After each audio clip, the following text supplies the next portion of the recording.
एक महिना झालाय तरी रडतातच अजून.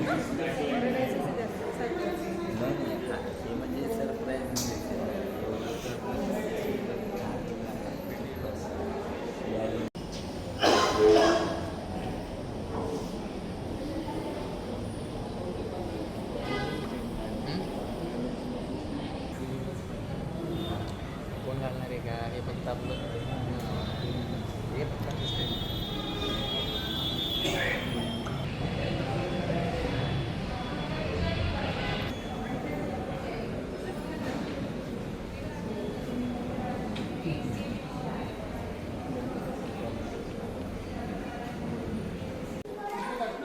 खरं तर आज अधिक महिन्यानिमित्त तुम्ही आज चांदीच्या चपला तयार केलेल्या आहेत.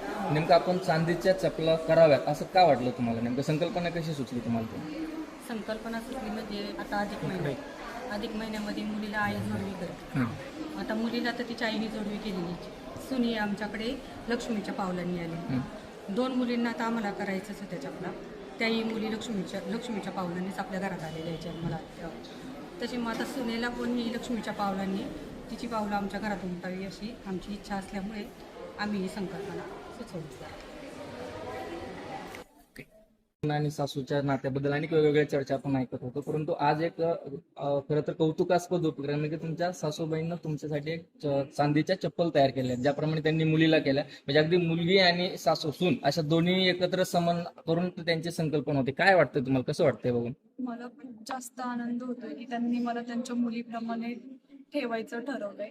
जेव्हा त्या पहिल्यांदा पहिल्या आल्या तेव्हाच त्यांनी सांगितलं की जशा आमच्या 2 जणी आहेत तशीच तू आम्हाला तिसरी आहे. तर मला खूप जास्त आनंद होतो आणि माझ्या लग्नानंतरनं हे माझ्यासाठी म्हणजे सर्वात मोठं गिफ्ट त्यांनी मला आज दिलेलं आहे.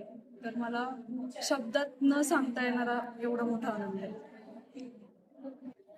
ताई काय सांगाल? खरं तर अधिक महिन्यामध्ये ज्यावेळेस आपण दान केलं जातं, आतापर्यंत जोडवे असतील किंवा विविध वस्तू आपण बघितल्या, पण आज चक्क चांदीच्या चप्पल दान केल्या जातात. काय आहेत भावना तुमच्या?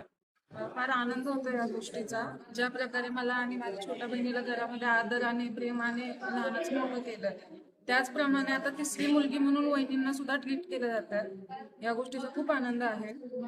आणि अधिक मासाच्या महिन्यामध्ये पाहायला गेलं तर मुलींना आई जोडवी पैंजण जे सौभाग्याचं देणं आपण म्हणू शकतो, या गोष्टी आई देत असते. पण ह्यावेळेस मुलींना काहीतरी करायचं म्हणून आमच्या पालकांनी निर्णय घेतला होता की तिन्ही घरच्या मुलींना चप्पल करायची आणि या निर्णयाचा आम्हाला फार आनंद आहे.